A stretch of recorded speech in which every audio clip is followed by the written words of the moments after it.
The snow fell softly over London on Christmas Eve of 1840, transforming Hyde Park into a scene from a winter painting. Lanterns hung from the trees, their golden light reflecting off the white blanket that covered the pathways. Families strolled through the decorated park, their laughter mixing with the distant sound of carolers singing near the Serpentine. Children ran through the snow, their delighted shrieks piercing the cold evening air. Edmund Carrington, the Duke of Thornhaven, walked alone through this festive scene like a ghost among the living. At 32, Edmund cut an imposing figure, tall and broad-shouldered, with dark hair that fell slightly over his forehead, and grey eyes that could freeze a man with a single glance. He had earned his reputation as the most formidable duke in England. His estates were vast, his wealth considerable, his influence in Parliament undeniable. Men feared him. Women desired him but never dared approach. The Tun whispered about the ice in his veins, the steel in his spine. Tonight, that steel had finally broken. 3 weeks. It had been only 3 weeks since he'd watched his mother's coffin lowered into the frozen ground at Thornhaven. The Dowager Duchess had been his last connection to warmth, to family, to anything resembling love in his carefully controlled world. His father had died 7 years earlier, leaving Edmund to shoulder the dukedom at 25, but his mother had remained, his anchor, his counsel, his one source of unconditional affection. Now she was gone. Edmund found himself on a secluded bench far from the cheerful crowds. The irony wasn't lost on him. Here he was, one of the most powerful men in England, sitting alone in Hyde Park on Christmas Eve while families celebrated around him. His townhouse in Grosvenor Square stood empty except for servants. His country estate echoed with silence. He had declined every invitation, every offer of holiday company. The grief he'd held back during the funeral, during the weeks of managing his mother's affairs, during every moment when duty demanded he maintain his legendary composure, it all rose up at once. His hands trembled, his chest tightened. For the first time since childhood, Edmund Carrington wept. He pressed his gloved hands to his face, shoulders shaking, trying desperately to maintain some shred of dignity even here, alone in the falling snow. The pain felt like it would tear him apart from the inside. "Why are you crying?" Edmund's head snapped up. Standing before him was a small boy, perhaps 5 years old, bundled in a fine wool coat with a scarf wrapped haphazardly around his neck. His cheeks were rosy from the cold, his brown eyes wide with innocent concern. In one mittened hand, he held what appeared to be a half-eaten biscuit. In the other, he clutched a handkerchief, wrinkled and bearing a suspicious stain that might have been jam. "My mamma says crying makes the heart less heavy," the boy continued solemnly, extending the dubious handkerchief toward Edmund. "You can use mine. I already used it a bit for my nose, but the other side is mostly clean."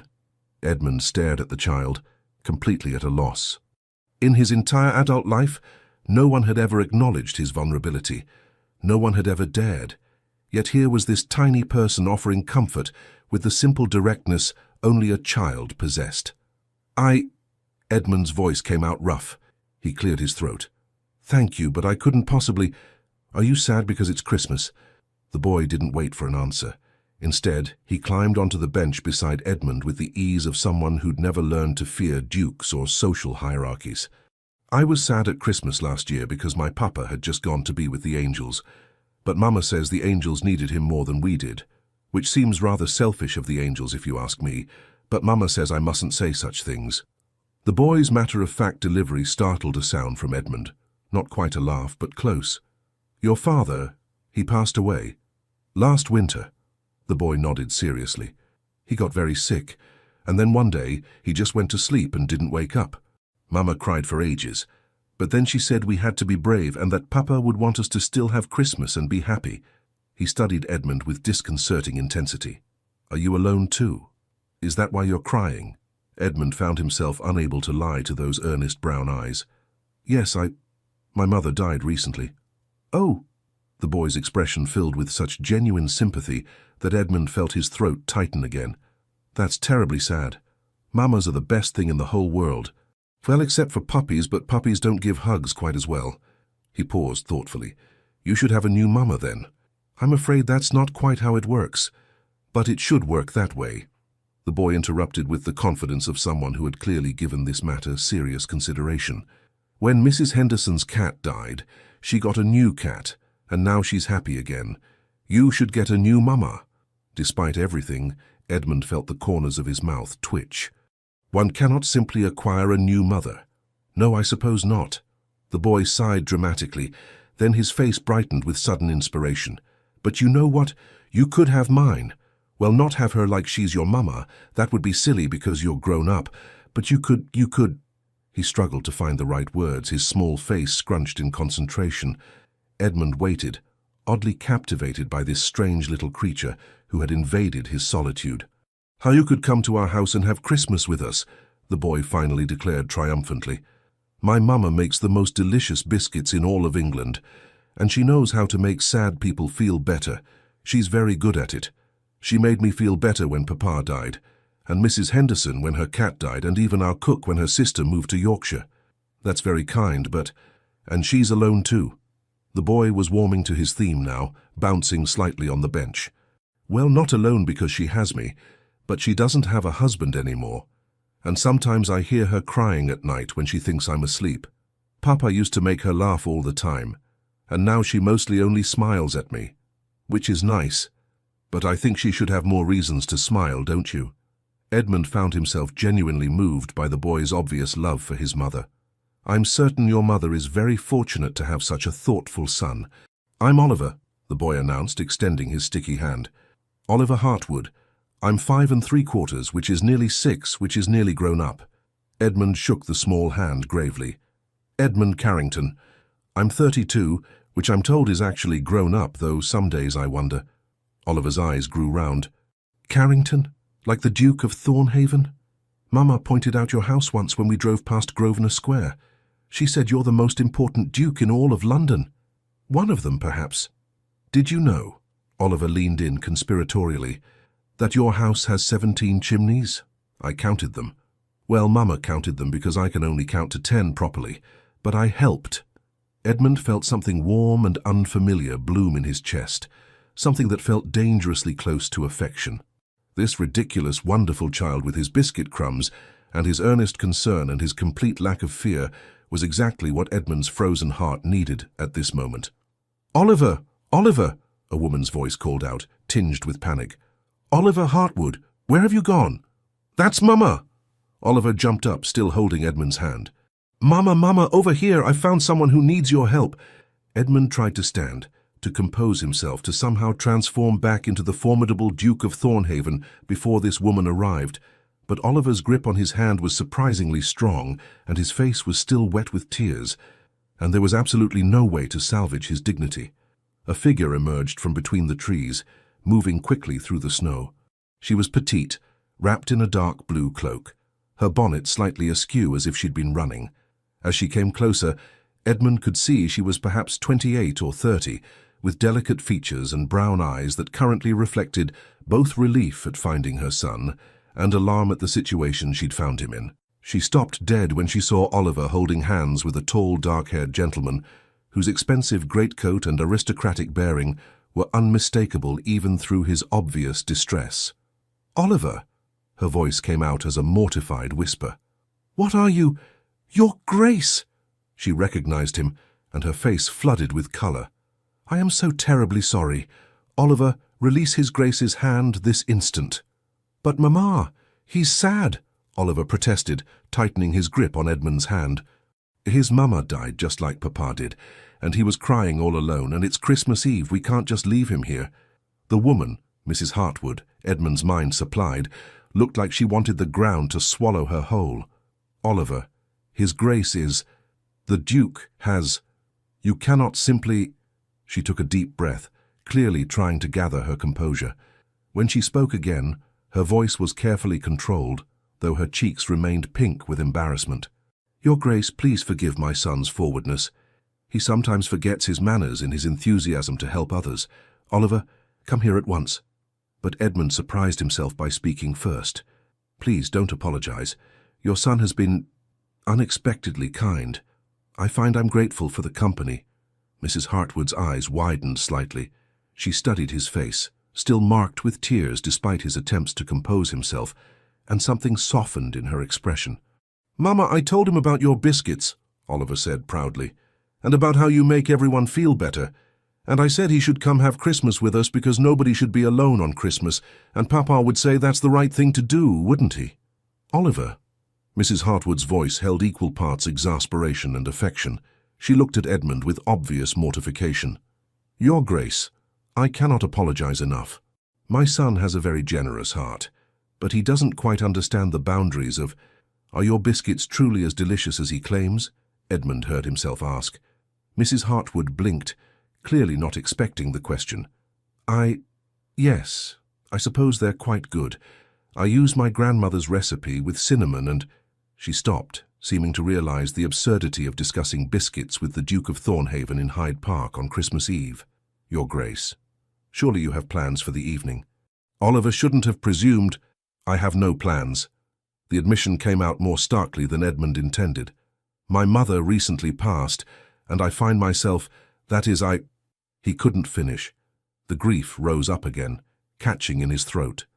"Oh, you poor man," Mrs. Hartwood said softly, and the genuine compassion in her voice nearly undid him completely. "I lost my husband last year. I know something of that particular darkness."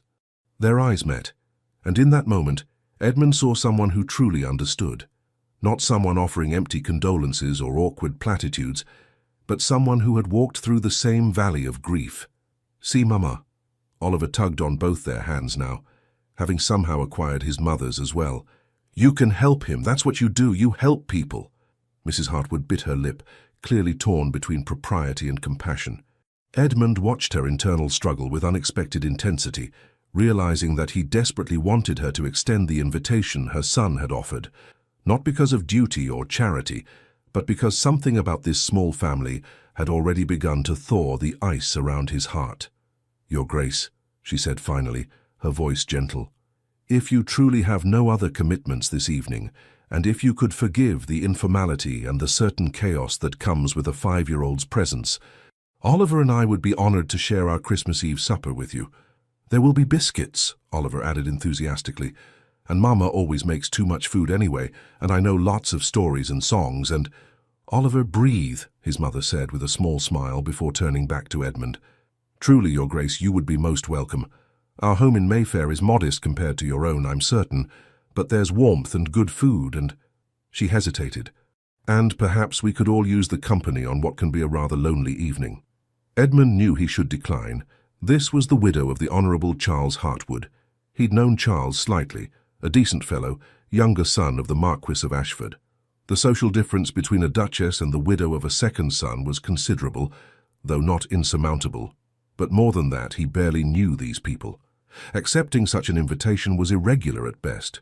Yet as he looked at Oliver's hopeful face and saw the understanding in Mrs. Hartwood's eyes, Edmund found all his objections dissolving like snow in the warmth of their kindness. "I would like that very much," he said quietly, "if you're certain it wouldn't be an imposition." "Not at all," Oliver crowed, jumping up and down. "Mama, the Duke is coming to Christmas. Papa would be so happy. Remember how he always said we should help people who are sad?" Mrs. Hartwood's eyes grew bright with unshed tears, but she smiled. "Yes, darling. Papa would indeed be very happy." She turned to Edmund and her smile softened. "Come then, Your Grace. Our house is just a short walk from here. And please, call me Amelia. I think if we're to share Christmas Eve, we can dispense with some formalities." "Edmund," he replied, feeling something loosen in his chest. "Please, call me Edmund." Oliver grabbed both their hands again, beginning to pull them along the snowy path. "This is going to be the best Christmas ever. Wait until you see our parlour. Mama decorated with holly and ivy, and we have the most enormous goose for dinner. And after we eat, Mama lets me stay up late and we sit by the fire and tell stories." As they walked through Hyde Park, Oliver chattering between them, Edmund caught Amelia's eye over the boy's head. She gave him a small, understanding smile that seemed to say, "I know this is strange, but perhaps strange is exactly what we both need tonight." And for the first time in 3 weeks, perhaps for the first time in years, Edmund felt something besides the cold emptiness that had become his constant companion. He felt hope. The Hartwood house on Upper Brook Street in Mayfair was indeed modest compared to Edmund's Grosvenor Square mansion, but it radiated a warmth that his grand townhouse had never possessed. As they entered, Oliver announced loudly, "We're home, and we brought the Duke." An elderly butler appeared, his eyes widening at the sight of Edmund. "Your Grace, Madam, I wasn't aware we were expecting—" "Neither was I, Matthews," Amelia said with a slightly helpless laugh as she removed her cloak. "But it seems Oliver has appointed himself matchmaker for lonely souls on Christmas Eve." "I'm not a matchmaker," Oliver protested, struggling out of his coat. "I'm a helper. There's a difference." Edmund found himself smiling, actually smiling, as he handed his greatcoat to the stunned butler. The entrance hall was decorated with garlands of holly and ivy, and the scent of cinnamon and roasting meat wafted from somewhere deeper in the house. "Mama, can we show His Grace, I mean Edmund, can we show Edmund the parlour? And can he see my toy soldiers, and can we have the biscuits now?" "Oliver, take a breath," Amelia said, though her tone was affectionate. "Edmund has only just arrived. Perhaps we should let him—" "I would love to see the toy soldiers," Edmund said, surprising himself with his own eagerness. There was something about Oliver's enthusiasm that was utterly infectious. Oliver's face lit up like one of the Christmas lanterns. "Really? They're upstairs in my room. Papa gave them to me before he—" The boy's face sobered slightly. "Before he went away. But they're very fine soldiers. Come on." Before Amelia could protest, Oliver had grabbed Edmund's hand and was pulling him toward the stairs. "Oliver, His Grace might not wish to climb stairs immediately upon arrival." "It's quite all right," Edmund assured her, allowing himself to be tugged along. "I believe I'm about to receive a military briefing." He glanced back to see Amelia standing in the hall, her hand pressed to her mouth, her eyes bright with what might have been tears or laughter, or both. She looked beautiful in her uncertainty, and Edmund felt an odd flutter in his chest before Oliver's insistent pulling drew his attention back to the stairs. The boy's bedroom was exactly what one would expect. A warm space with a small bed, shelves of books, and a corner dedicated to an impressive array of wooden soldiers arranged in careful formation.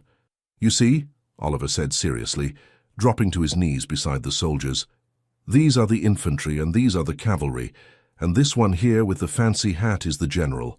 Papa taught me all about battles and strategy. Do you know about battles?" Edmund lowered himself to sit on the floor beside the boy, his expensive trousers be damned. "I know a bit. My father was quite interested in military history." "Was he?" Oliver's eyes lit up. "Did he fight in battles?" "No, but he studied them extensively. He particularly admired Wellington's strategies." "Wellington?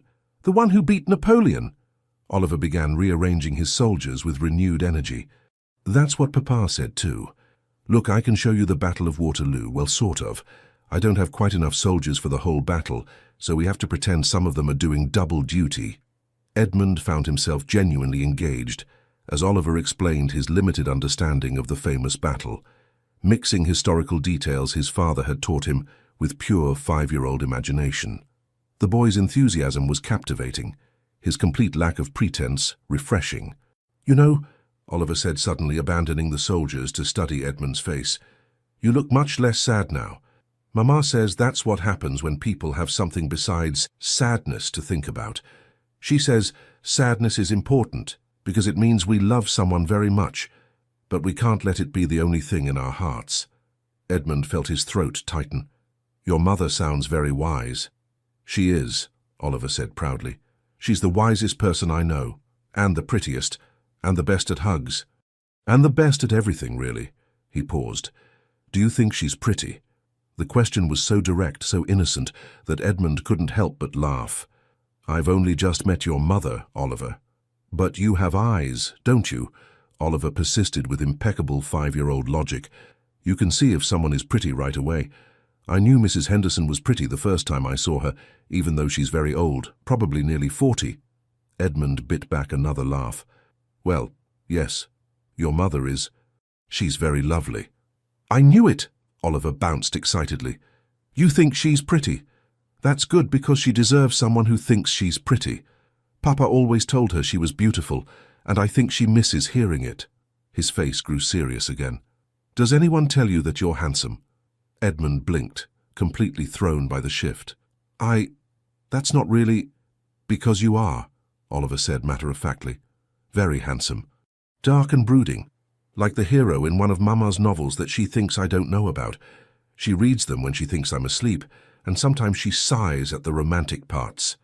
Oliver, Amelia's mortified voice came from the doorway. What are you telling His Grace? Edmund turned to find her standing in the doorway, her face flushed with embarrassment. She'd removed her bonnet, and he could see that her brown hair was styled simply but elegantly, with a few rebellious curls escaping around her face. I was just saying that Edmund is handsome like the men in your books, Oliver said innocently. The ones with the dark hair and the mysterious pasts and the— That is quite enough, Amelia said firmly, though Edmund could see she was fighting a smile. Supper is ready. Come down and wash your hands. But we were playing soldiers. The soldiers will wait. His Grace needs proper food, not just military strategy. Oliver sighed dramatically but obediently headed for the door. As he passed his mother, he stage-whispered, I think he likes you, Mama. He said you were lovely. Oliver Hartwood. Amelia's face turned scarlet, but Oliver was already running down the hall, giggling. Edmund rose from the floor, brushing off his trousers. When he looked up, Amelia was still standing in the doorway, her hands pressed to her flaming cheeks. I am so terribly sorry, she said. He has no filter whatsoever. His father used to say Oliver could charm a bishop and scandalize a duchess in the same breath. Please don't apologize. Edmund moved toward her, keeping a respectful distance. He's wonderful, actually. I can't remember the last time I laughed so much in such a short span of time. Amelia's embarrassment softened into something gentler. He has that effect on people. Even in the darkest days after Charles died, Oliver somehow found ways to make me smile. She paused, studying Edmund's face. You do look better. Less haunted. I feel better, Edmund admitted. Which is rather remarkable considering I met your son approximately 30 minutes ago, and he proceeded to announce that I should acquire a new mother, appropriate his own mother for my benefit, and drag me upstairs to discuss military tactics. Amelia laughed, a genuine warm sound that seemed to fill the house. That does sound like Oliver. I should warn you that subtlety is not his strong suit. I'm beginning to gather that. Their eyes met, and Edmund felt that flutter again, something he hadn't experienced in years, something that felt dangerously like attraction. No, he told himself firmly. He was here because he'd been moved by a child's kindness, because he was grieving and lonely and this family had offered him refuge, that was all.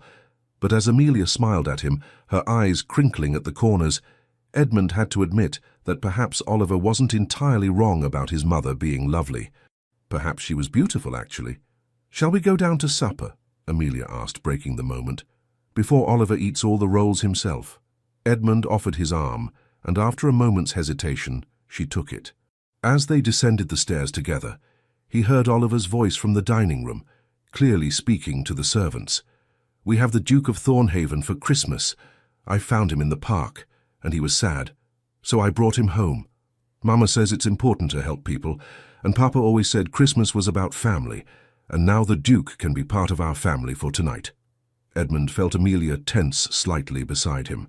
Oliver has a very generous definition of family, she murmured. Perhaps the world needs more people with generous definitions, Edmund replied. When they entered the dining room, Oliver was already seated, bouncing in his chair with excitement. The table was set simply but elegantly, with candles casting a warm glow over the holly centerpiece. The food, roasted goose, potatoes, winter vegetables, smelled divine. As they sat down to eat, Oliver keeping up a constant stream of chatter, Edmund realized something profound. For the first time since his mother's death, he wasn't thinking about his grief. He wasn't drowning in loneliness. He was simply here, present, alive.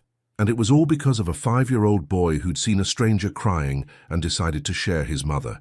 Supper was unlike anything Edmund had experienced in years, perhaps ever. At his own table, meals were formal affairs marked by silence, broken only by necessary conversation. His mother had maintained certain standards, and while Edmund had loved her dearly, their dinners had always been civilized, proper events. This was chaos. Beautiful, warm, life-filled chaos. Oliver talked almost non-stop, sharing stories about his day, asking Edmund increasingly personal questions. Do dukes have to wear their coronets all the time, even to bed? and occasionally getting so excited he forgot to eat until Amelia gently reminded him. And then Mrs. Henderson's cat, the new one, not the dead one, climbed all the way up our garden tree and couldn't get down, and the footman had to get a ladder. But the cat jumped onto his head, and he said a word that Mama said I must never repeat, but it rhymed with brass. Oliver, Amelia interrupted gently, I believe His Grace understands the general situation without the vocabulary details. Sorry, Mama. Oliver turned to Edmund with a conspiratorial grin. Grown-ups say very interesting words when they think children aren't listening. I've learned quite a lot. Edmund fought to keep his expression serious. I'm certain you have. Do you say interesting words when you're frustrated? Oliver asked with genuine curiosity. Oliver. Amelia's cheeks flushed pink again, but Edmund found himself answering honestly. I do, actually. Usually when I'm reviewing parliamentary bills that make no logical sense, or when my steward brings me accounts that don't balance. What kinds of words? Oliver leaned forward eagerly. Edmund, please don't, Amelia started. Oh, the usual, Edmund said gravely. Confound it. Blast. On particularly trying days, I've been known to utter a bloody hell. Oliver's eyes went wide. Caillou said bloody hell, Mama, did you hear? A duke said bloody hell. Yes, thank you both very much, Amelia said, but she was laughing despite herself. Oliver, eat your potatoes before they grow cold.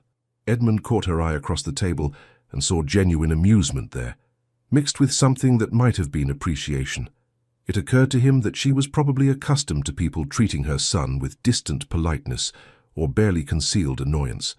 Oliver was undeniably precocious, the kind of child who could exhaust adults within minutes. But Edmund found he wasn't exhausted. Instead, he was energized in a way he hadn't felt in months, perhaps years. Oliver's relentless curiosity, his complete lack of pretense, his unconditional affection already extended to a virtual stranger. It was also refreshingly genuine. Tell me about your soldiers, Oliver, Edmund said, partly to give the boy an outlet for his energy and partly because he genuinely wanted to know. Did your father teach you about military history? Oliver's face lit up, but there was a shadow of sadness behind his excitement. Oh yes, Papa loved history. He said it was important to learn about the past so we could understand the present. He told me all about Wellington and Nelson and... The boy's voice caught slightly. He was going to take me to see the Tower of London. We were going to go next spring, but then he got sick. Amelia reached across the table to squeeze her son's hand. Papa would have loved that outing very much. I miss him, Oliver said softly, his usual exuberance momentarily dimmed. Especially at Christmas, he always made Christmas so magical. Edmund felt the familiar ache of grief rise in his chest, but this time it was mixed with empathy for this small boy who understood loss far too early in life. I understand. I miss my mother terribly, especially today. Oliver looked up at him, and in that moment something passed between them, a recognition of shared pain, of understanding that transcended age and circumstance. But you know what, Oliver said, his voice brightening with characteristic resilience. We're both here now and we're not alone anymore. At least not tonight. And I think that's what Papa and your Mama would want, for us not to be alone. The simple wisdom of it struck Edmund like a physical blow. This child, this wonderful, instinctive, emotionally intelligent child, had somehow articulated exactly what Edmund needed to hear. You're absolutely right, Edmund said, his voice rough with emotion. I think our parents would be very pleased with this arrangement. See, Mama, Oliver turned to his mother triumphantly. I told you it was the right thing to invite him. You did indeed, darling. Amelia's eyes were suspiciously bright. You have your father's kind heart. And your wisdom, Oliver added seriously. Papa always said you were the wisest person he knew. He said marrying you was the smartest thing he ever did. Amelia blinked rapidly, clearly fighting tears. Did he now? Oh, yes. He told me the night before he died. He said, Oliver, you must always take care of your Mama. She's precious beyond measure. So I try very hard to take care of you, Mama, even though I'm only 5 3/4. The child's sincerity was almost unbearable in its sweetness. Edmund watched Amelia struggle to compose herself, saw the love and grief and pride warring on her face. You do an excellent job, my love, she whispered. Edmund found himself profoundly moved by the obvious bond between mother and son. They had weathered devastating loss together, yet here they were, still loving, still laughing, still opening their home to a stranger in need. It was a kind of courage Edmund hadn't encountered in his privileged world of balls and political maneuvering. The conversation gradually shifted to lighter topics. Oliver wanted to know everything about Edmund's life. What was it like being a duke? Did he have horses? How many rooms did his house have? Did he have any brothers or sisters? Alas, no, Edmund answered. I was an only child. I would have liked a brother or sister growing up. You can share me, Oliver announced. I've always wanted an older brother. Well, technically I wanted a younger brother so I could be in charge, but an older one would be good too, especially if he's a duke. That would make me terribly important at school. Oliver, you cannot simply claim His Grace as a brother, Amelia said, though her tone was more amused than reproving. Why not? We're having Christmas together. That's what families do. Edmund found himself saying, I would be honored to be considered your friend, Oliver, and friends are rather like family in their own way. The boy's face transformed with joy. Really? We're friends? Mama, did you hear? The Duke of Thornhaven is my friend. I heard, darling. I'm certain the entire street heard. After supper, true to Oliver's prediction, they retired to the parlor where a cheerful fire crackled in the grate. The room was cozy and inviting, decorated with evergreen boughs and red ribbons. A small tree stood in the corner, festooned with paper decorations that had clearly been made by childish hands. I made those stars, Oliver said proudly, pointing to the somewhat lopsided ornaments. And those angels? Well, Mama says they're angels. They're supposed to have wings, but mine look more like arms that are too long. But Mama says they're perfect anyway. They are perfect, Amelia confirmed, because you made them with love. Edmund studied the tree, thinking of the elaborate decorations that adorned Thornhaven at Christmas. Expensive glass ornaments imported from Germany, ribbon that cost more per yard than most families spent on food for a week. This simple tree with its homemade decorations was worth far more. Do you have a tree at your house? Oliver asked. Edmund realized with a pang that he didn't. He'd told his staff not to bother this year, unable to face the traditions that would only emphasize his mother's absence. Not this year, he said quietly. Oliver's face fell. No tree. But Edmund, you must have a tree. It's Christmas. It's quite all right. No, it's not all right at all. Oliver looked distressed. Everyone needs a tree at Christmas. Mama, Edmund doesn't have a tree. Darling, His Grace has his reasons, but it's wrong. Oliver's eyes filled with tears, the first sign of genuine upset Edmund had seen from the boy. Papa always said Christmas trees are important because they remind us that life keeps growing even in winter. Edmund needs to remember that life keeps growing. The child's distress was so genuine, so focused on Edmund's well-being rather than any superficial concern, that Edmund felt his carefully maintained composure crack further. You're right, he said, kneeling down to Oliver's level. I do need to remember that. Thank you for reminding me. Oliver threw his arms around Edmund's neck in a fierce hug. You can share our tree, and next year you'll have your own. Promise me you'll have your own. Edmund found his arms coming up to hold the small body, felt the boy's rapid heartbeat against his chest. When was the last time someone had embraced him like this, with such uncomplicated affection? I promise, he whispered. When Oliver finally pulled back, he was smiling again. Good. Now, Mama promised I could stay up late, and we always tell stories by the fire. Do you know any good stories, Edmund? They settled near the hearth. Oliver on the floor, Amelia in an armchair, Edmund in the chair across from her. The firelight cast a warm glow over the scene, and Edmund felt something in his chest loosen further. Let me think, Edmund said. I know. When I was about your age, my father took me to Thornhaven. That's my country estate. In winter, the lakes had frozen solid, and he decided to teach me to ice skate.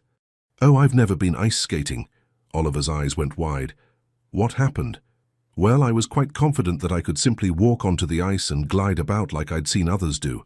I told my father I didn't need any instruction. I was, I'm afraid, a rather arrogant child. Amelia's lips twitched. Difficult to imagine. Edmund shot her a wry look. I stepped onto the ice, took 2 steps, and promptly fell flat on my face. Then I tried to get up and fell again, and again. I must have fallen 20 times in the first 10 minutes. Oliver giggled. You fell on your face even though you're a duke. Being a duke doesn't prevent one from falling on one's face, I'm afraid. If anything, it makes it more likely because one tends to be overly confident. Edmund smiled at the memory. My father was laughing so hard he could barely stand. Finally, he skated over. He was quite good, and helped me up. He said, "Edmund, everyone falls. The trick is to fall forward, not back. If you're going to fail, fail while trying to move ahead." Oliver considered this solemnly. "That's very wise. Did you get better at skating?" "Eventually, yes, though I fell many more times first. But I remembered what my father said, fall forward. It became something of a motto for me." "I like that," Oliver said. "Fall forward." He looked at his mother. "Did you hear that, Mama? If we're going to fail, we should fail while trying to move ahead." "I heard, darling. It's excellent advice." Edmund found himself looking at Amelia over Oliver's head. The firelight played across her features, illuminating the gentle intelligence in her eyes, the soft curve of her mouth. She was watching her son with such tender attention, such obvious love. "She's remarkable," Edmund thought suddenly. "Not just lovely, but remarkable." He pushed the thought away, focusing back on Oliver. "Now I believe you promised to tell me the story about the pig." "Oh, yes."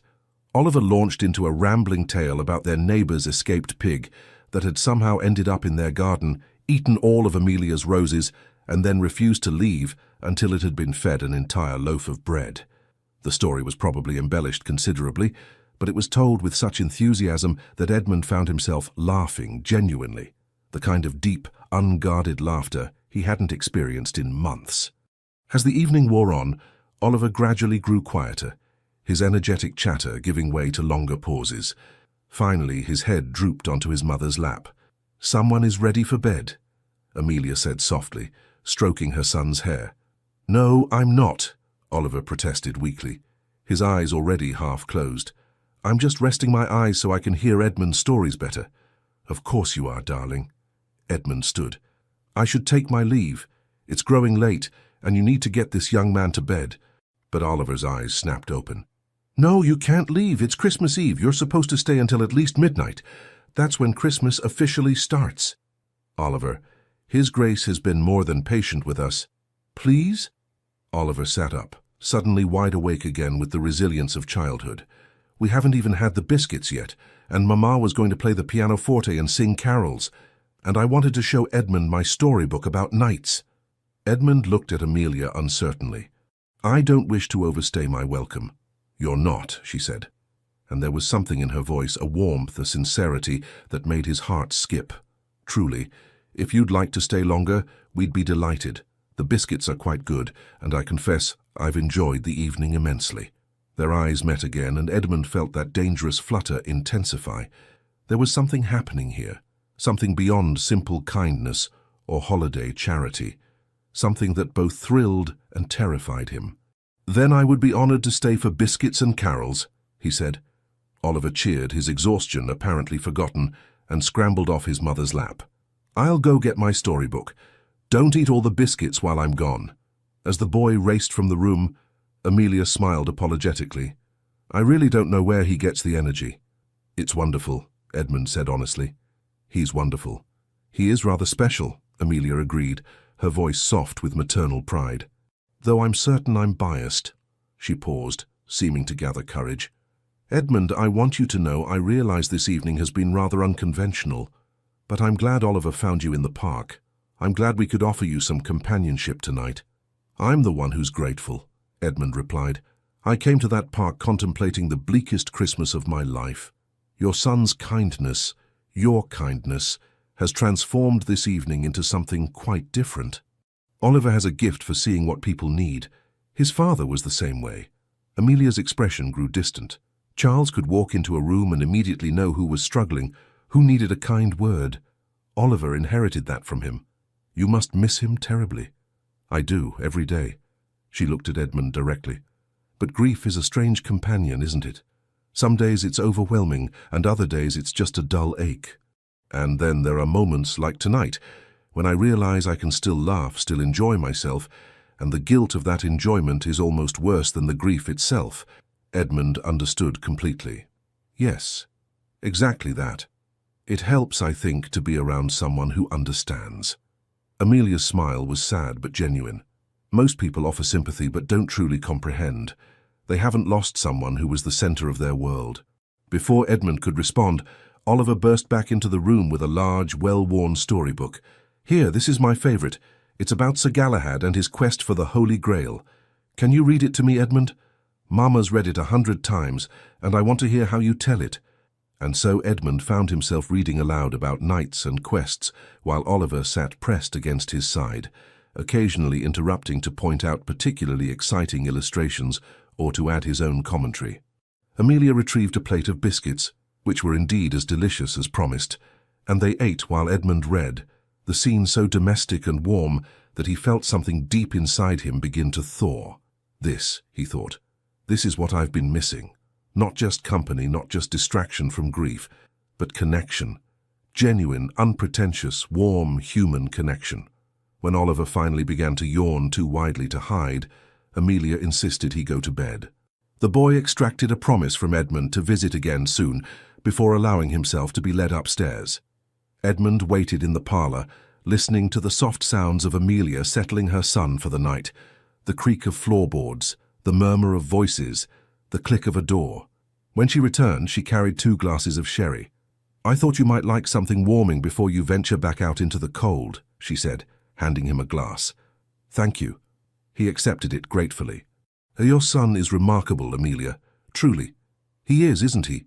She settled into her chair with her own sherry. "Sometimes I look at him and wonder how Charles and I created someone so absolutely perfect. Perfect is the right word. His emotional intelligence, his kindness, his joy, they're extraordinary." Amelia looked at him with something that might have been surprise. Most people find him exhausting. Too loud, too curious, too much. Then most people are fools. She laughed softly. "Perhaps. But it's kind of you to say." She paused, studying him with those perceptive brown eyes. "You're different than I expected, Your Grace." "Edmund, please." "Edmund, then. You're different than your reputation would suggest." "My reputation?" "The Ice Duke. The most formidable man in London. The one who can freeze the blood in your veins with a single glance." She smiled. "I've heard the stories. Everyone has." Edmund felt a familiar defensiveness rise. "I suppose I've earned that reputation. I'm not particularly warm or approachable in society. Yet tonight you've been nothing but warm, patient with Oliver's endless questions, kind about my humble home, genuine in your emotions." She tilted her head. "Which is the real Edmund Carrington?"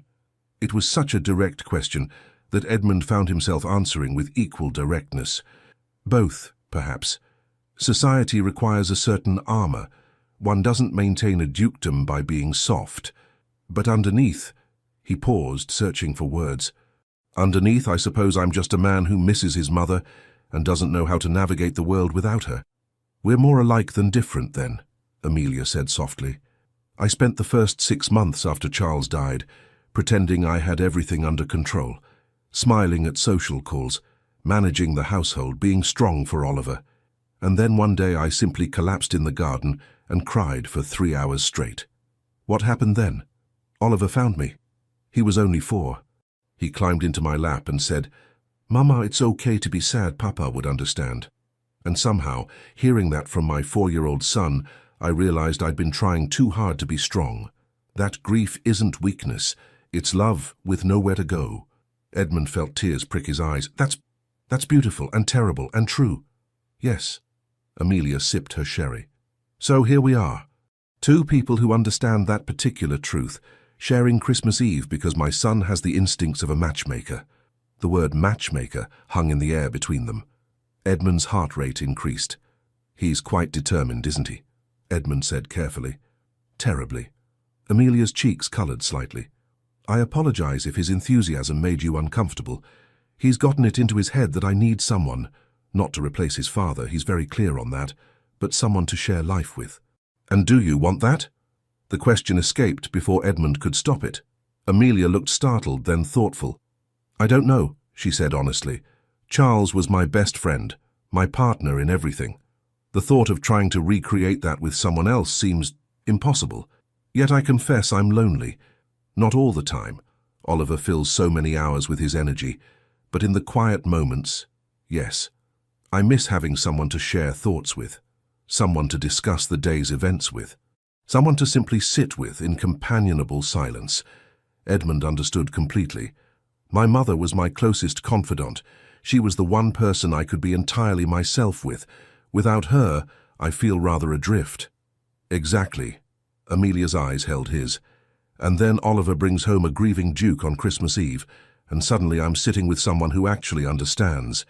It's rather extraordinary when you think about it. Extraordinary indeed. Edmund found he couldn't look away from her face. Your son may be wiser than either of us gives him credit for. Oh, I give him considerable credit, Amelia smiled. He has a gift for knowing what people need. Sometimes I think he sees the world more clearly than we do, without all our adult complications and fears getting in the way. The clock on the mantel chimed 11. Edmund realized with surprise that he'd been here for nearly 4 hours, and it felt like minutes. I should go, he said reluctantly. I've imposed on your kindness long enough. It hasn't been an imposition. Amelia stood as he did. It's been lovely, actually. The best Christmas Eve I've had since Charles died. For me as well. The best evening I've had in longer than I care to admit. They walked together to the entrance hall, where Matthews appeared with Edmund's greatcoat. As the butler helped him into it, Amelia said, Edmund, would you... That is, if you have no other plans, would you like to join us for Christmas dinner tomorrow? Oliver would be thrilled, and I... She hesitated. I would be very happy to see you again. Edmund's heart swelled. He should decline. This was already irregular enough. Spending both Christmas Eve and Christmas Day with a widow and her young son would certainly raise eyebrows if anyone learned of it. But he found he didn't care about eyebrows or society's expectations. I would like that very much, he said.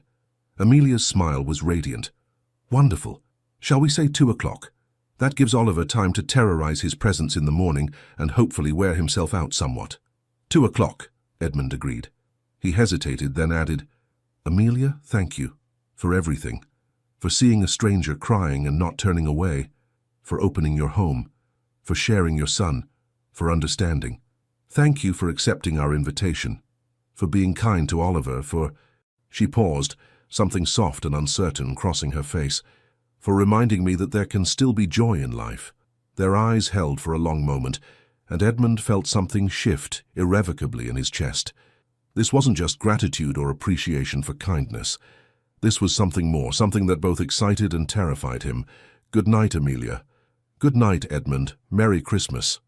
As he walked through the cold night air back to his empty townhouse, Edmund's mind was full of brown eyes and warm laughter, and a 5-year-old boy who'd seen a grown man crying and decided to share his mother. For the first time in 3 weeks, Edmund went to bed not thinking about death and loss, but about life and possibility. And tomorrow, he would see them again. Edmund woke on Christmas morning with a lightness in his chest that had been absent for months. The grief was still there. He suspected it always would be, but it was accompanied now by something else.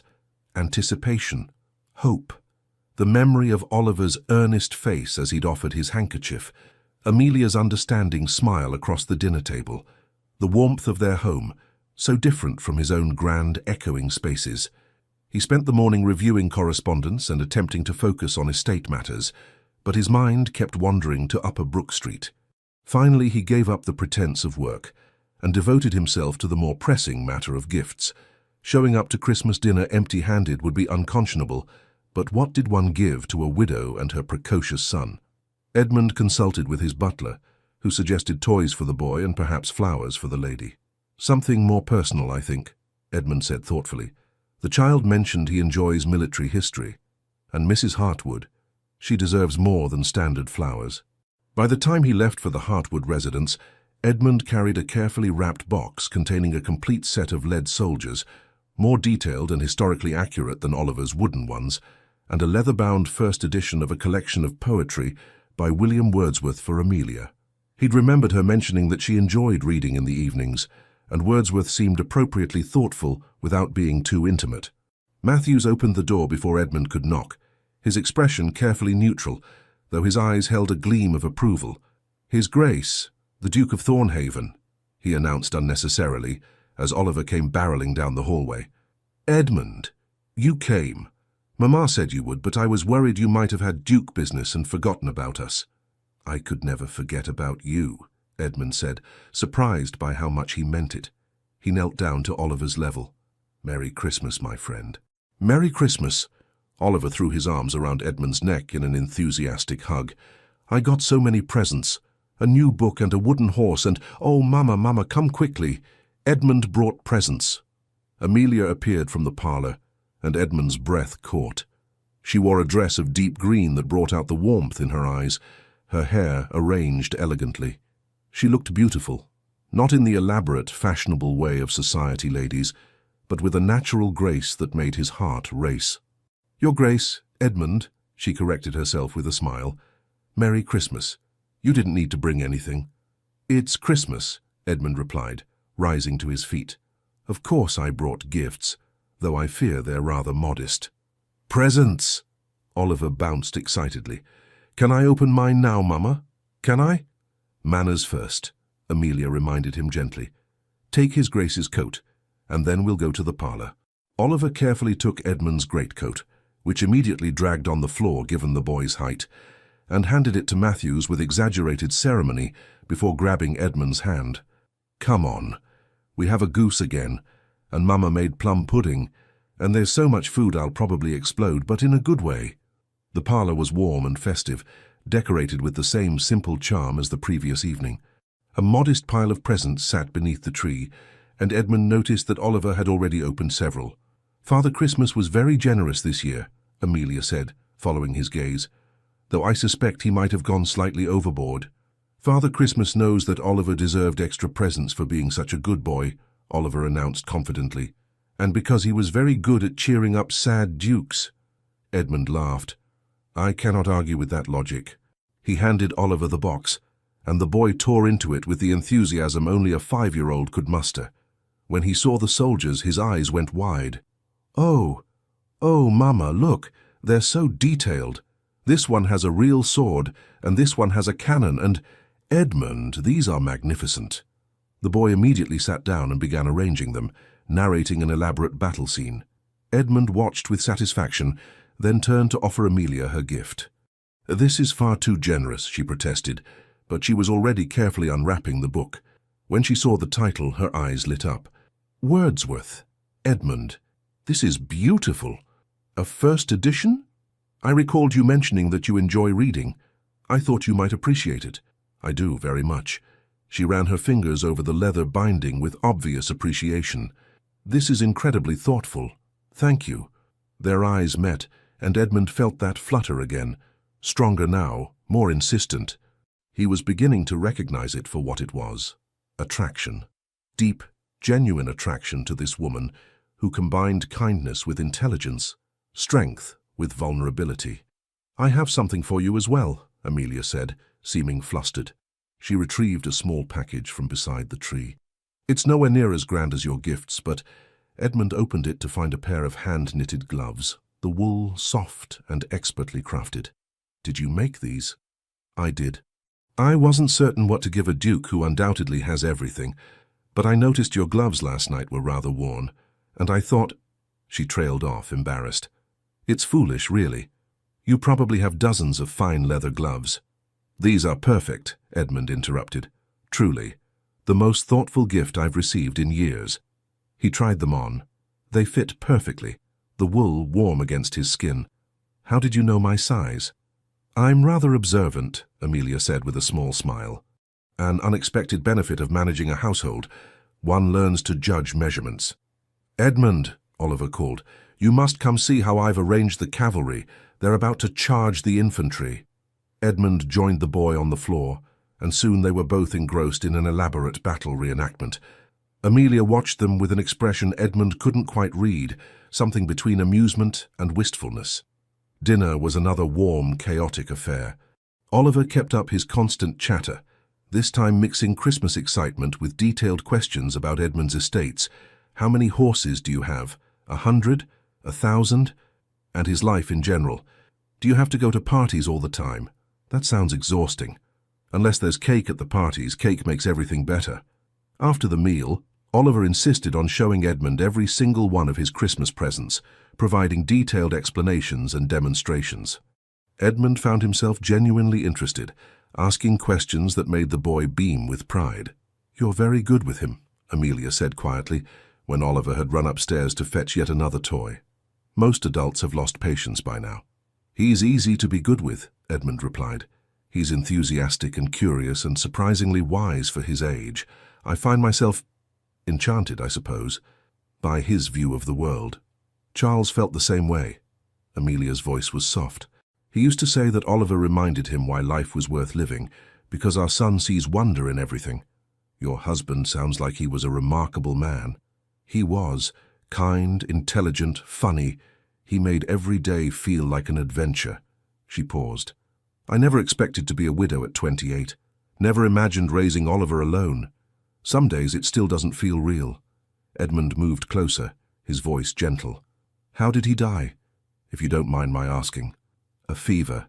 It came on suddenly, and within a week he was gone." Amelia's eyes were distant. "The physicians couldn't explain it. One day he was healthy, the next he was burning up with fever, and then—" She shook her head.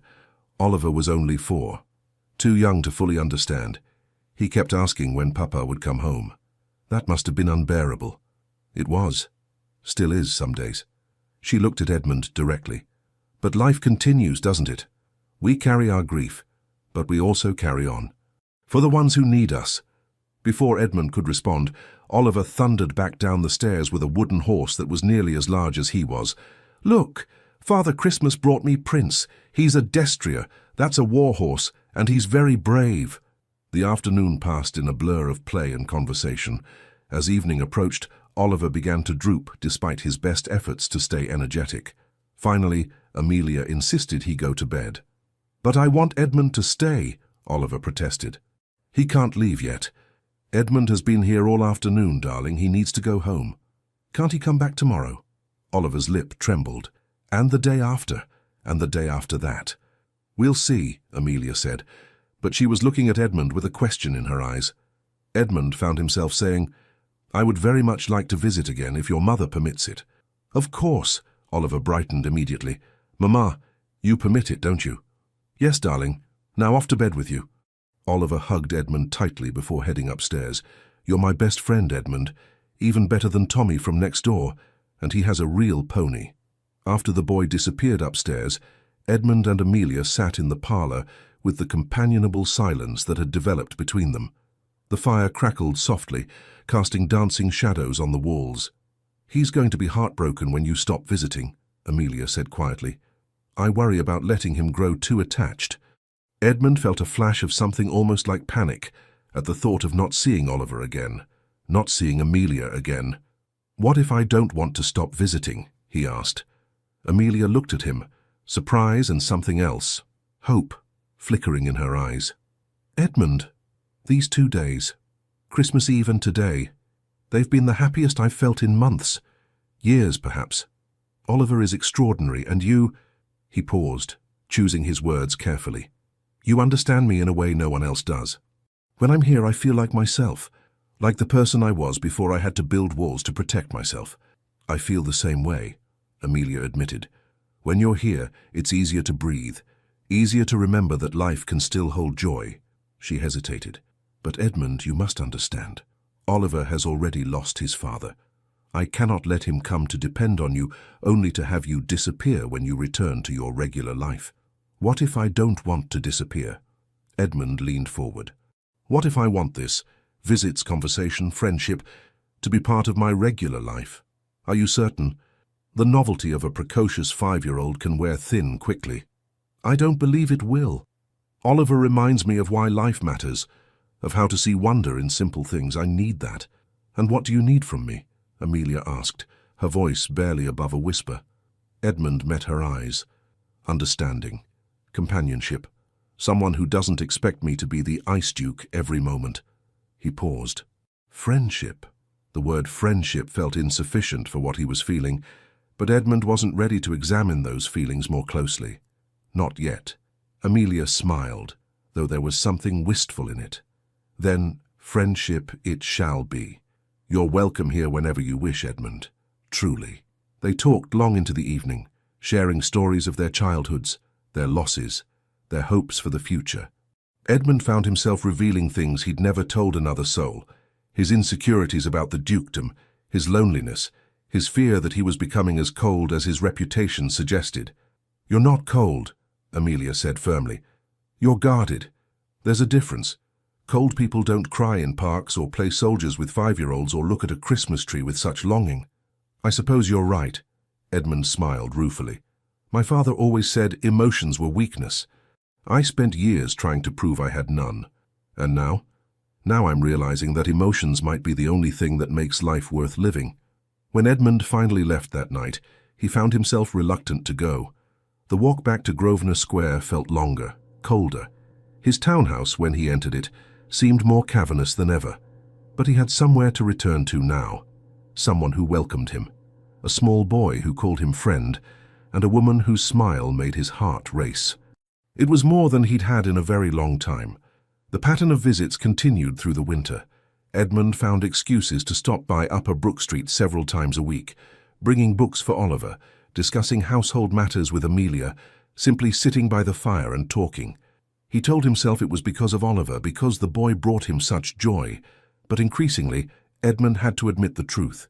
It was Amelia who drew him back. Amelia's laugh, Amelia's insights, Amelia's gentle presence that made him feel more like himself than he had in years. One snowy January afternoon, Edmund arrived to find Oliver subdued, unusual for the energetic boy. "What's wrong?" Edmund asked, kneeling beside him. "Tommy's father took him ice skating today," Oliver said quietly.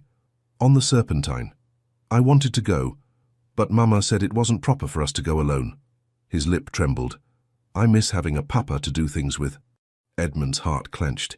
He looked up at Amelia, who stood in the doorway with barely controlled distress on her face. "What if I took you?" Edmund heard himself say. "Would that be proper enough?" Oliver's head shot up. "Really? You'd take me skating?" "If your mother permits it, yes. We could go tomorrow." "Mama, can we? Please?" Amelia looked between them, her emotions clearly warring. Finally, she nodded. "If His Grace is truly offering, then yes. I am offering, enthusiastically." Edmund stood. "And Amelia should come as well, make a proper outing of it." The next day they ventured to the frozen Serpentine. Edmund strapped skates onto Oliver's small feet, while Amelia watched, wrapped in a warm cloak. The boy was fearless, immediately trying to glide across the ice and promptly falling exactly as Edmund had at his age. "Remember what my father told me," Edmund said, helping him up. "Fall forward." Oliver giggled and tried again. And again. Each time he fell, he got up laughing, determined to master this new skill. Edmund found himself skating backward, holding Oliver's hands, guiding him across the ice. The boy's face was radiant with joy, and Edmund felt something in his chest expand painfully. "This," he thought, "this is what I've been missing, this connection, this purpose." When Oliver finally tired and went to warm up with hot chocolate from a vendor, Edmund skated over to where Amelia stood at the edge of the ice. "Would you like to try?" he asked, offering his hand. "Oh, I couldn't possibly. Why not? When did you last do something just for the joy of it?" Amelia hesitated, then placed her gloved hand in his. Edmund helped her onto the ice, and she wobbled immediately, clutching at his arms. "I've got you," he said softly. "I won't let you fall." They moved slowly across the ice, Amelia gripping his hands tightly. She was laughing and shrieking by turns, alternating between terror and delight. Edmund found he couldn't stop smiling. "This is absurd," she gasped. "I'm a respectable widow. I should not be ice skating." "You're a woman who deserves joy," Edmund countered, "and you're doing wonderfully." As they glided across the Serpentine, Edmund became aware of how close they were, how her hands felt in his, how her laugh made his pulse quicken. This was more than friendship, more than gratitude or shared grief. This was attraction, deep, undeniable attraction. But even as he acknowledged it, Edmund felt confusion. Was it really Amelia he was drawn to? Or was it the package they represented, the warmth, the family, the way Oliver made him feel? He cared for the boy deeply, perhaps even loved him. Was he confusing his feelings for the child with romantic interest in the mother? He needed to think, to sort through these tangled emotions. They returned Oliver to the house, the boy chattering excitedly about his skating adventure. As they said goodbye at the door, Oliver hugged Edmund with his usual enthusiasm. "You're the best, Edmund. Better than any papa anyone could have." The words struck Edmund like a blow, both wonderful and terrifying. Oliver was looking at him not just as a friend, but as a father figure, and Edmund realized with sudden clarity that he wanted that role, wanted to be there for this boy, to guide him, to watch him grow. But was that fair to Amelia? To claim affection for her when his feelings might primarily be about her son? That evening, lying in bed in his silent townhouse, Edmund forced himself to examine his heart honestly. Yes, he loved Oliver. There was no question of that. The boy had wormed his way into Edmund's carefully guarded heart with his innocence and wisdom and unconditional affection. But Amelia, when he thought of Amelia, what did he feel? He pictured her smile, the way her eyes crinkled when she laughed, the gentle way she corrected Oliver without crushing his spirit, her intelligence when they discussed books or politics, the courage it took to continue living fully after devastating loss. And more than that, the way his heart raced when she entered a room, the way he found excuses to be near her, the way he'd caught himself staring at her lips and wondering what they would feel like against his. This wasn't just gratitude or situational attachment. This was love. He was falling in love with Amelia Hartwood. The realization should have terrified him more than it did. Instead, Edmund felt a curious sense of rightness, as if everything had been leading to this moment. But what about her? Did she feel the same? Or was he simply a convenient friend, someone to help fill the gaps left by her husband's death? Edmund resolved to proceed carefully, to continue visiting, to deepen their friendship, to let his feelings develop naturally.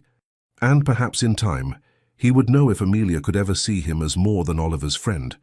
He had no way of knowing that Amelia, lying in her own bed across London, was grappling with her own revelation, that the Duke of Thornhaven had become far more than a friend, and she had no idea what to do about it. February brought warmer days and the first hints of spring. Edmund's visits to Upper Brook Street had become a fixture of his routine, so much so that his household staff no longer batted an eye when he announced he was going out to visit friends. Lady Thornbury, his godmother, and one of the most formidable matriarchs in London society, was less sanguine about the situation. "Edmund," she said one afternoon, having cornered him at a parliamentary function, "there are rumours circulating about your frequent visits to the Hartwood residence." Edmund kept his expression neutral. "Mrs. Hartwood is a friend. Her son is delightful company. I'm certain they are both lovely." Lady Thornbury's eyes were shrewd. "But you must understand how it appears. A duke, still in mourning for his mother, spending excessive time with a young widow? Society will talk. Society always talks. Yes, but usually not about you. You've built a reputation for being above reproach, Edmund.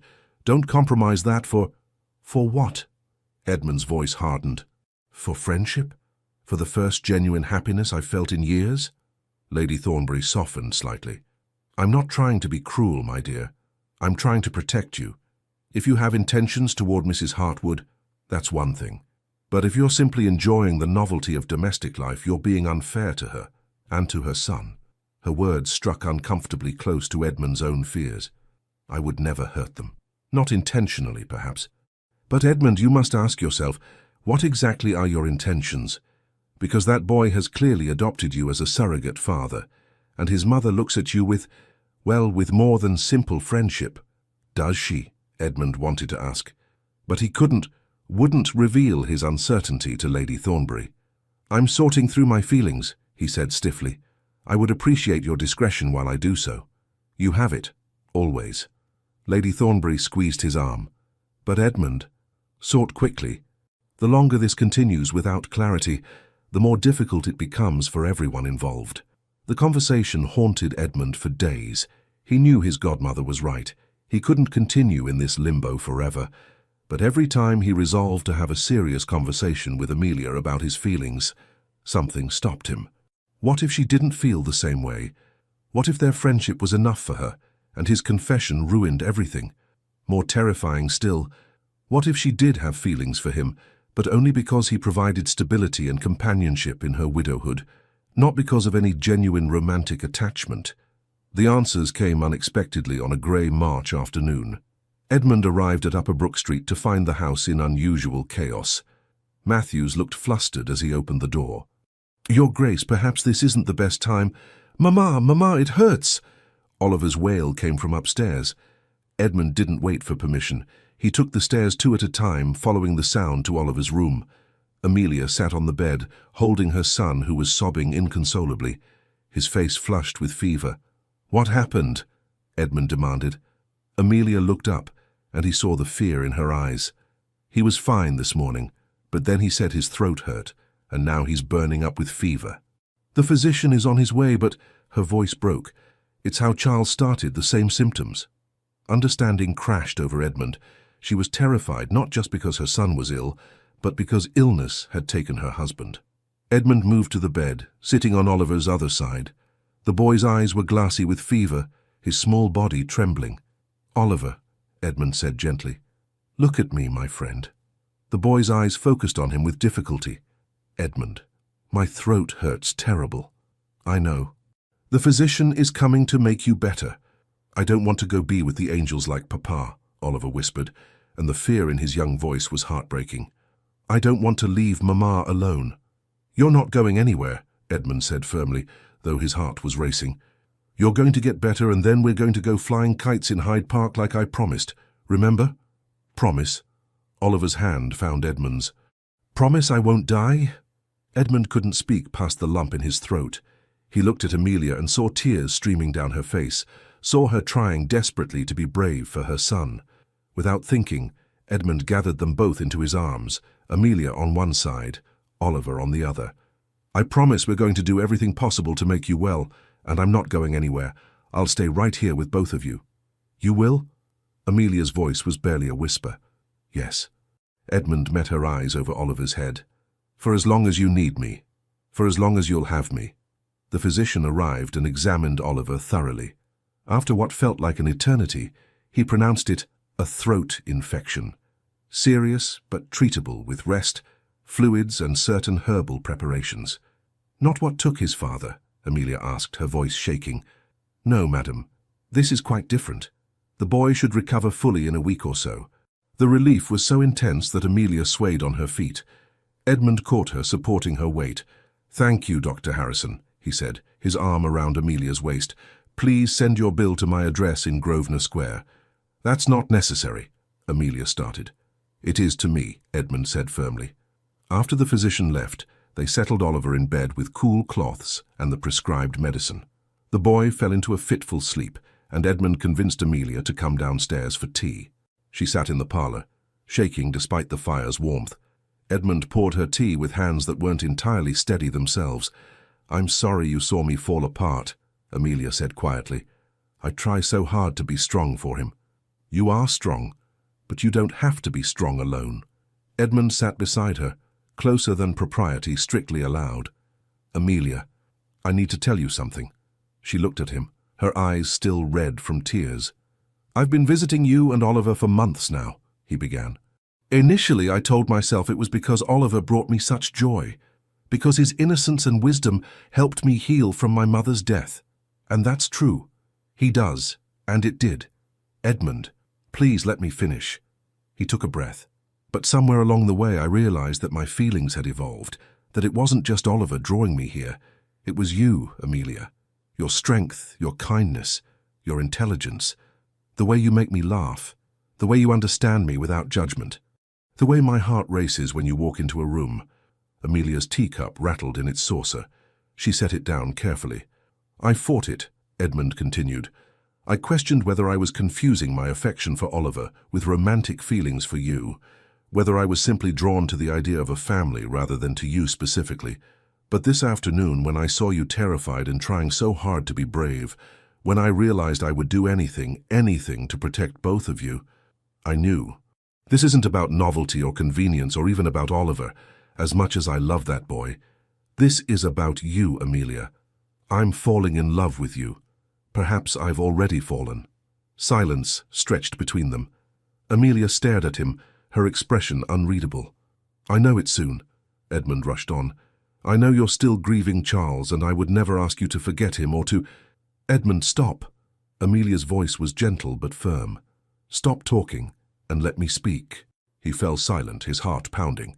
I have been terrified, Amelia said slowly, absolutely terrified of exactly this moment, because I've been falling in love with you too, and I had no idea what to do about it.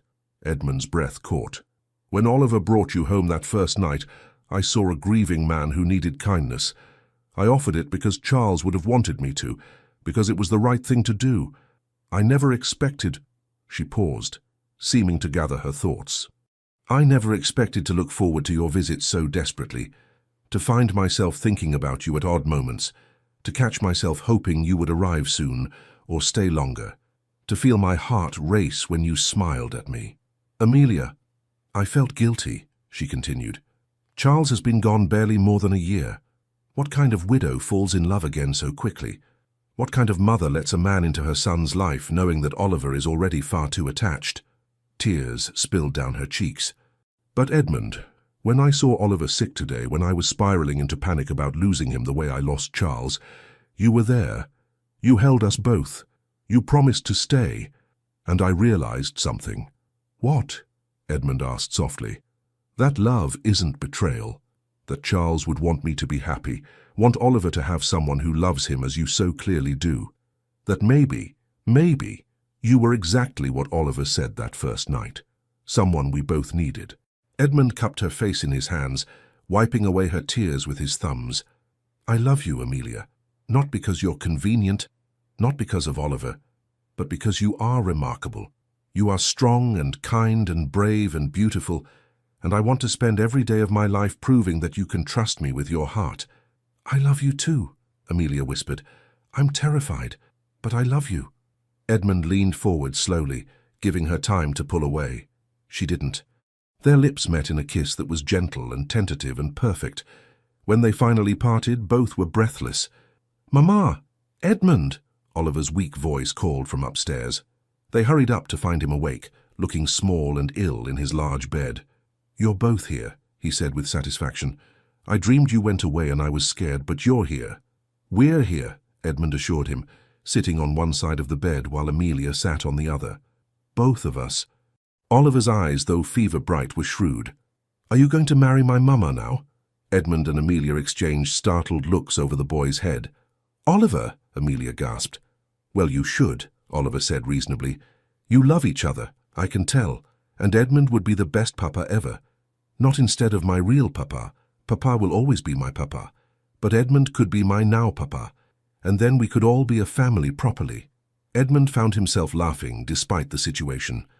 You are an extraordinary child, do you know that? Yes, Oliver said without false modesty. So will you marry her?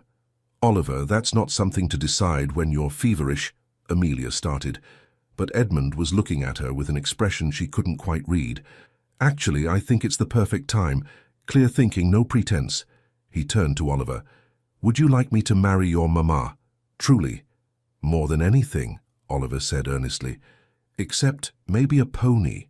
But yes. And you, Amelia? Edmund's voice softened.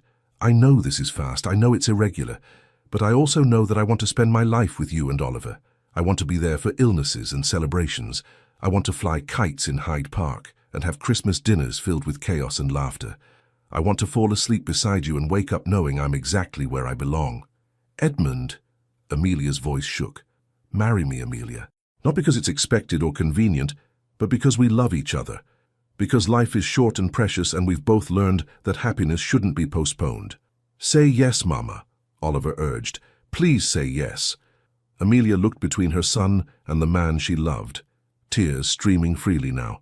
Yes, she whispered. Yes, Edmund. I'll marry you. Oliver cheered weakly, then immediately winced at the pain in his throat, but his smile was radiant. Edmund kissed Amelia again, this time with the knowledge that this wasn't just a moment. It was a beginning. The wedding took place 6 weeks later in the private chapel at Thornhaven, Edmund's country estate. The delay was to allow Oliver to fully recover and to prepare the estate for its new mistress. It was a small affair. Lady Thornbury, a few close friends, and Charles's brother, the Marquis of Ashford, who gave Amelia away with tears in his eyes. Charles would have loved him, Lord Ashford told Amelia before walking her down the aisle. Your Duke. Charles always wanted you to have someone strong enough to match you. I think Edmund fits that description. Oliver served as ring-bearer, taking his duties with adorable seriousness. He'd insisted on wearing his finest suit and had practiced walking slowly so many times that he could do it in his sleep. When Amelia appeared in the chapel doorway in her white dress, Edmund felt his breath catch. She was beautiful, not just in appearance, but in the way she looked at him with complete trust and love. The ceremony was traditional, but infused with personal touches. Oliver stood between them, one hand in each of theirs, as the vicar pronounced them husband and wife. When Edmund kissed his bride, Oliver cheered loudly, causing laughter to ripple through the small gathering. "Are you my papa now?" Oliver asked Edmund immediately after. "If you'd like me to be," Edmund replied, kneeling to the boy's level. "I'd like it very much." Oliver threw his arms around Edmund's neck. "I love you, Papa Edmund." Edmund's eyes filled with tears, happy tears this time. "I love you too, my boy." The reception was held in Thornhaven's grand ballroom, though the small group of guests made it feel intimate rather than echoing. Oliver charmed everyone with his enthusiasm, regaling Lady Thornbury with tales of how he'd brought Mamma and Edmund together on Christmas. "Is that so?" Lady Thornbury said with amusement. "You fancy yourself quite the matchmaker, young man." "I don't fancy myself anything," Oliver said seriously. "I just knew Edmund was sad and Mamma was lonely, and they both needed each other. It was obvious." "Obvious indeed," Lady Thornbury agreed, her eyes twinkling. She leaned down conspiratorially. "You did an excellent job, Oliver.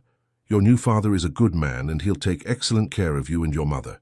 That evening, after Oliver had finally been convinced to go to bed in his new room at Thornhaven, Edmund and Amelia stood on the terrace overlooking the estate's grounds. Spring had fully arrived, and the gardens were beginning to bloom. "Are you happy?" Edmund asked, his arms around his wife. "Deliriously," Amelia replied, leaning into his embrace.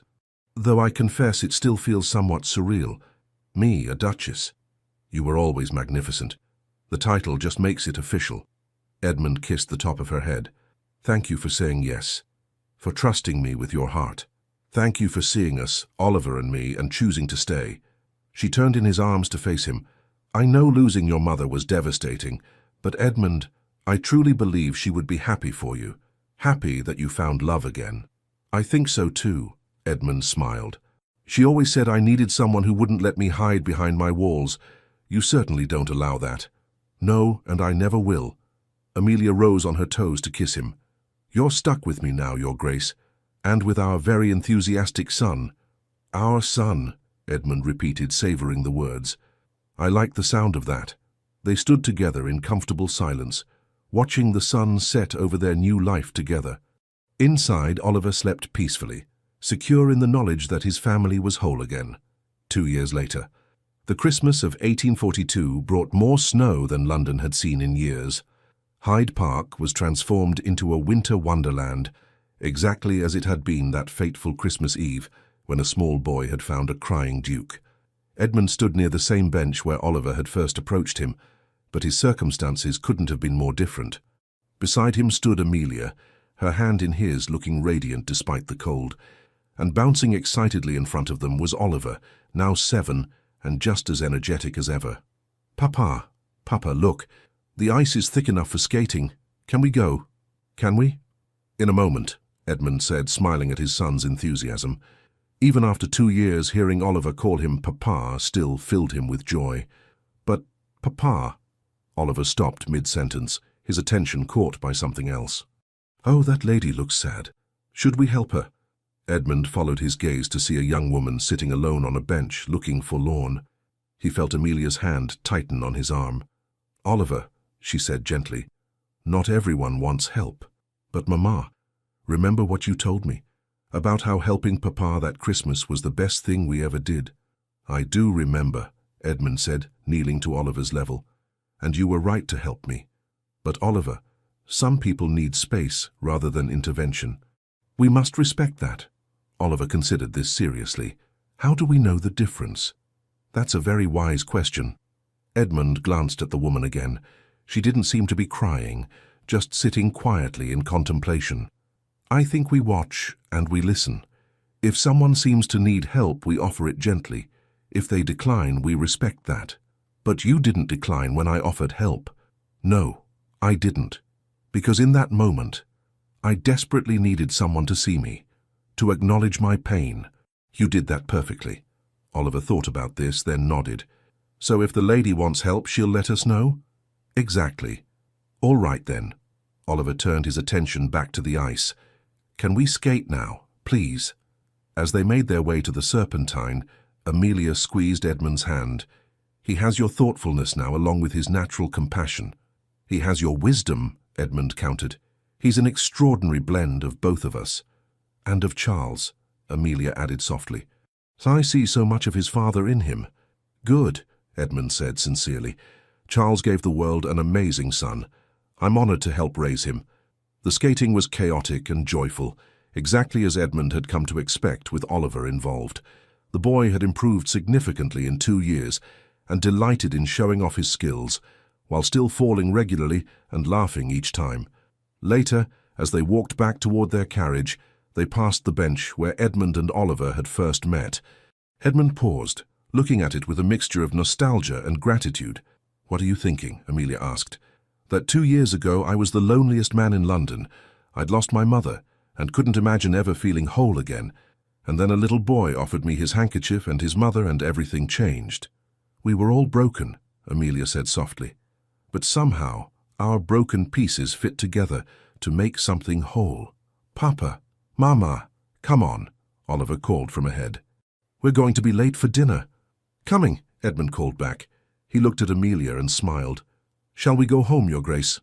Yes, let's, she paused. Edmund, I have something to tell you. Something in her tone made him stop. What is it? Dr. Harrison confirmed it this morning. I'm with child. We're going to have a baby. Edmund felt joy bloom in his chest. Pure, uncomplicated joy. He pulled Amelia into his arms, kissing her soundly right there in Hyde Park. A baby, he whispered against her lips. Amelia, that's wonderful. I'm due in early summer. Oliver doesn't know yet. I wanted to tell you first. He's going to be beside himself with excitement. Edmund laughed. He'll probably want to name the baby after one of his toy soldiers. Undoubtedly. They caught up with Oliver, who was waiting impatiently by the carriage. Edmund scooped him up, making the boy squeal with delight. What's got into you, Papa? Just happiness, my boy. Just happiness. That evening, after dinner at their Grosvenor Square townhouse, they gathered in the parlour, now decorated with Oliver's artwork alongside more refined pieces. Edmund had learned that a home didn't need to be perfectly elegant to be perfect. Oliver, Amelia said, your father and I have some news. The boy looked up from the book he was reading. Good news or bad news? Very good news, Edmund assured him. You're going to be a big brother. You'll have a baby sister or brother by summer. Oliver's eyes went wide. Then his face split into the biggest grin Edmund had ever seen. Really? Really, truly? I'm going to be a big brother? Really, truly, Amelia confirmed. Oliver launched himself at them both, hugging them fiercely. This is the best day ever, even better than when we got Prince. Can I help take care of the baby? Can I teach them about soldiers and skating? Oh, can we name them Wellington if it's a boy? We'll discuss names later, Edmund said, laughing. But yes, you can help with the baby. You'll be the best big brother. I will, Oliver declared. I'll protect them and teach them everything, and I'll tell them about how I found Papa crying in the park and brought him home and— He stopped suddenly, looking between his parents with unusual seriousness. I did good, didn't I? That day in the park? Edmund felt his throat tighten with emotion. You did more than good, Oliver. You saved me. Both of you did. We saved each other, Amelia said softly. All of us.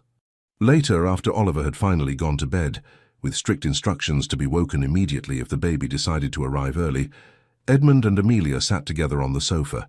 The fire crackled softly, casting warm shadows on the walls. Do you ever wonder, Amelia asked, what would have happened if Oliver hadn't been quite so impulsive that day? If he'd listened when I told him not to approach you? I try not to, Edmund admitted. Because the alternative, a life without you and Oliver, is unbearable to contemplate. I feel the same. She rested her head on his shoulder. I spent so long after Charles died thinking I would never be happy again, that I'd spend my life going through the motions for Oliver's sake.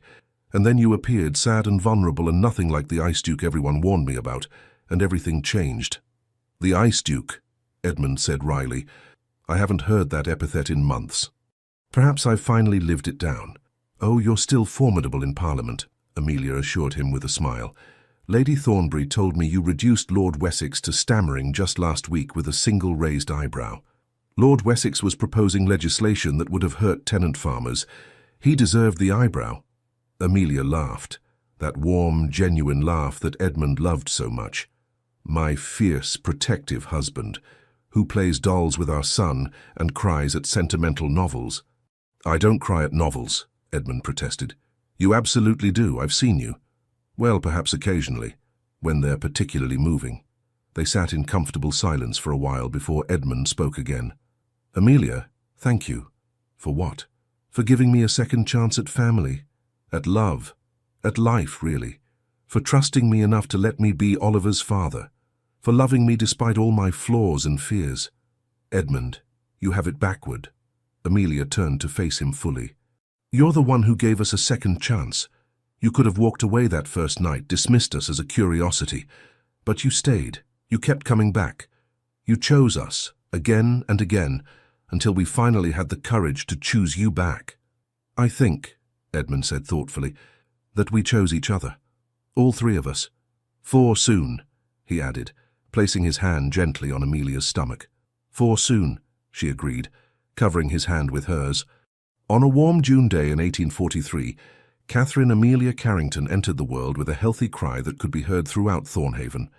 Oliver was instantly smitten with his baby sister, insisting on being involved in everything from nappy changes to feedings. "She's perfect, Mama," he whispered, watching Catherine sleep in her cradle. "Even better than a pony." Edmund stood behind his son, one hand on the boy's shoulder. In the bed, Amelia smiled tiredly, more beautiful than he'd ever seen her. "What do you think, Papa?" Oliver asked.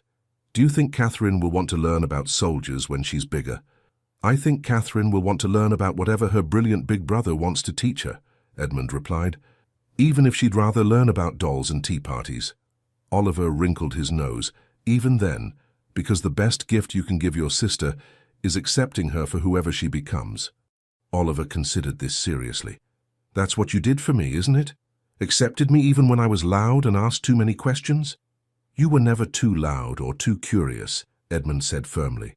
"You were exactly perfect as you were, just as Catherine is perfect now." Later, when Oliver had been convinced to go play in the garden, Edmund sat beside Amelia's bed, holding Catherine while his wife rested. "She has your eyes," Amelia murmured drowsily. "She has your nose," Edmund countered. "And your beauty. It's too soon to tell whose features she'll have. I don't care whose features she has. She's ours, and she's perfect." Amelia's eyes drifted closed, but she was smiling. Edmund sat in the quiet room, holding his daughter, and marveled at the unlikely path that had led him here. 2.5 years ago, he'd been sitting on a bench in Hyde Park, drowning in grief, convinced he would spend the rest of his life alone. He'd had no idea that a 5-year-old boy with jam on his handkerchief and an overly generous heart was about to change everything. "Thank you, Oliver," Edmund whispered to the sleeping baby. "Your brother saved me before you were even born. He taught me how to love again, and now I get to love you too." Catherine made a small noise in her sleep, her tiny hand wrapping around Edmund's finger with surprising strength. From the garden, Edmund could hear Oliver's laughter as he played with the new puppy they'd gotten him, a consolation for sharing his parents' attention. Through the window, he could see Amelia's roses blooming in the summer sun. This was home. This was family. This was love. All because one small boy had seen a stranger crying and decided that what he needed most was family, biscuits, and unconditional kindness. Edmund smiled, pressing a gentle kiss to Catherine's forehead. Sometimes the most magnificent transformations began with the smallest acts of compassion. Sometimes salvation came in the form of a child's pure heart. And sometimes, the greatest love stories started with a simple offer. "Don't cry, sir. You can have my mama." The end. Thank you so much for staying with us until the end of this beautiful journey. We hope you felt the warmth, the laughter, and the love that blossomed between Edmund, Amelia, and little Oliver. If this story made you smile or cry, please don't forget to subscribe, like, comment, and share it.